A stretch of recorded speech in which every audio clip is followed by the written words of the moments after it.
ആദ്യം സ്വാലിഹിലേക്ക്. സ്വാലി, മലപ്പുറത്ത് എങ്ങനെയാണ് പണിമുടക്ക് മുന്നോട്ട് പോകുന്നത്? തൊഴിലാളികളുടെ കരുത്തിൽ മലപ്പുറം അക്ഷരാർത്ഥത്തിൽ നിശ്ചലമാകുന്ന ഒരു രീതിയിലേക്ക് കാര്യങ്ങൾ മാറിയിട്ടുണ്ടോ? എങ്ങനെയാണ് പണിമുടക്കിനോടുള്ള ഒരു പ്രതികരണം?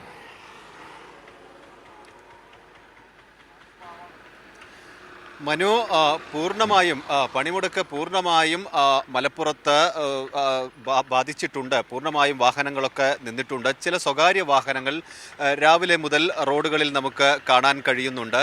അതേസമയം ഓട്ടോറിക്ഷകൾ ഉൾപ്പെടെ ടാക്സികളൊന്നും തന്നെ നിരത്തിലില്ല. KSRTC സർവീസ്, ഞാൻ നിൽക്കുന്നത് മലപ്പുറം KSRTC ബസ് സ്റ്റാൻഡിലാണ്. ഇവിടെ നിന്ന് 2 സർവീസുകളാണ് ഇന്ന് രാവിലെ ഉണ്ടായിട്ടുള്ളത്. അതിലൊന്ന് ദീർഘദൂര സർവീസാണ്, ഹരിപ്പാട്ടേക്കുള്ളത്. പിന്നീടൊന്ന് കോഴിക്കോട്ടേക്കുള്ളത്. അത് രാവിലെ ഇവിടെ വന്ന് കിടക്കുന്ന ബസ്സായിരുന്നു. ഇത്തരത്തിൽ 2 സർവീസാണ് ഇവിടെ നിന്നുള്ളത്. അതുപോലെ നിലമ്പൂർ ഡിപ്പോയിൽ നിന്ന് 2 സർവീസുകളാണ് ഇന്ന് രാവിലെ മുതൽ ഉണ്ടായിട്ടുള്ളത്. പെരിന്തൽമണ്ണയിൽ നിന്ന് 3 സർവീസുകളും ഉണ്ടായിട്ടുണ്ട്. പോലീസിൻ്റെ സഹായമുണ്ട്. വാഹനങ്ങൾ ആവശ്യമുള്ളവർക്ക്, KSRTC ആവശ്യമുള്ളവർക്ക് വാഹനത്തിൽ കയറാനുള്ള ആളുകൾ ഉണ്ടെങ്കിൽ അതിനുള്ള സൗകര്യം ചെയ്തു കൊടുക്കുമെന്ന് അറിയിച്ചിട്ടുണ്ട്. ഏതെങ്കിലും തരത്തിൽ ആളുകളെ ഒന്നും ബുദ്ധിമുട്ടിയിട്ടില്ല. ആളുകൾ പൂർണ്ണമായും ഇതിൻ്റെ ഭാഗമാവുന്നതാണ് നമുക്ക് കാണാൻ കഴിയുന്നത്. കടകളൊക്കെ പൂർണ്ണമായി അടഞ്ഞു കിടക്കുന്നു. ഇപ്പോൾ കടകളൊക്കെ തുറക്കുന്ന സമയമാവുന്നതേയുള്ളൂ. പക്ഷേ ഞാൻ ഈ നിൽക്കുന്ന മലപ്പുറം കുന്നുമ്മൽ ജംഗ്ഷനിലാണ്. ഇവിടെ ഏതാണ്ട് കടകളൊക്കെ ഈ സമയത്ത് പതിവായി തുറക്കുന്നതാണ്. പുലർച്ചെയൊക്കെ തുറക്കുന്ന ചായക്കടകളും മറ്റുമൊക്കെ ഉണ്ട്. അതെല്ലാം ഇന്ന് ഈ പണിമുടക്കിൻ്റെ ഭാഗമായി അടഞ്ഞ് കിടക്കുകയാണ്. ആളുകൾ പൂർണ്ണമായി തന്നെ ഇതിൻ്റെ ഭാഗമായി കഴിഞ്ഞിരിക്കുന്നു. 10 മണിയോടെയാണ് സംയുക്ത ട്രേഡ് യൂണിയൻ സമിതിയുടെ നേതൃത്വത്തിൽ ഇവിടെ പ്രതിഷേധ സംഗമം നടക്കുന്നത്.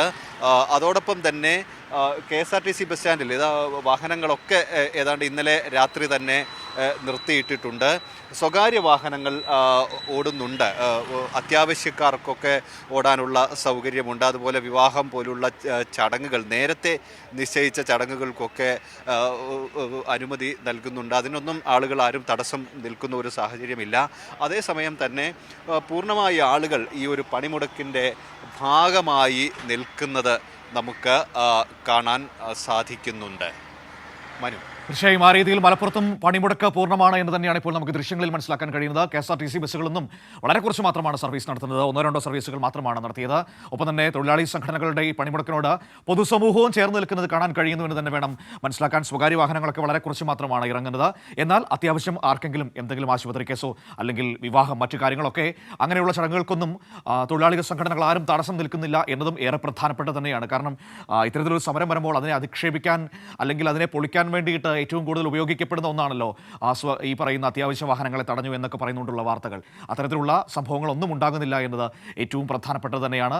മറ്റൊരു പ്രധാനപ്പെട്ട കാര്യം എടുത്തു പറയാനുള്ളത്, ഈ സമരം എന്ന് പറയുന്നത് അത് തൊഴിലാളികൾക്ക്, കർഷകർക്ക് അവരുടെ നിലനിൽപ്പിന് വേണ്ടിയിട്ടുള്ളതാണ്, ഈ രാജ്യത്തിൻ്റെ നിലനിൽപ്പിന് വേണ്ടിയിട്ടുള്ളതാണ്. അപ്പോൾ ആ സമരത്തെ തെറ്റായി വ്യാഖ്യാനിക്കുന്ന ഒരുപാട് കമൻറ്റുകളൊക്കെ എനിക്കിവിടെ കാണാൻ കഴിയുന്നുണ്ട്. എനിക്കൊരു കാര്യമേ പറയാനുള്ളൂ, നമ്മുടെ വീട്ടുമുറ്റത്ത് ഈ പ്രശ്നങ്ങൾ വരുന്നത് വരെ അത് മറ്റുള്ളവൻ്റെ കാര്യം മാത്രമാണ്.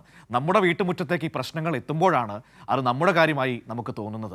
അപ്പോൾ വീട്ടുമുറ്റത്തേക്ക് പ്രശ്നം വരാതിരിക്കാൻ വേണ്ടിയിട്ടാണ് ഈ തൊഴിലാളികൾ, 25 കോടിയോളം തൊഴിലാളി മനുഷ്യർ, അവർ ഈ സമരമുഖത്തേക്ക് ഇറങ്ങുന്നത്, അവരുടെ ജോലി മാറ്റിവെച്ചിട്ട് ഈ സമരമുഖത്തേക്ക് ഇറങ്ങിയത്. അത് അവകാശങ്ങൾക്ക് വേണ്ടിയുള്ള പോരാട്ടമാണ്. അങ്ങനെ സമരം ചെയ്ത് തന്നെയാണ് ഇന്ന് നമ്മൾ ഈ സമരത്തിനെതിരെ മോശം കമൻ്റ് ഇടുന്ന ആളുകൾ വരെ അനുഭവിക്കുന്ന ഈ നേട്ടങ്ങൾ, അവകാശങ്ങൾ നമ്മൾ സ്വന്തമാക്കിയത് എന്നുകൂടി ഒന്ന് ഓർത്താൽ കൊള്ളാം.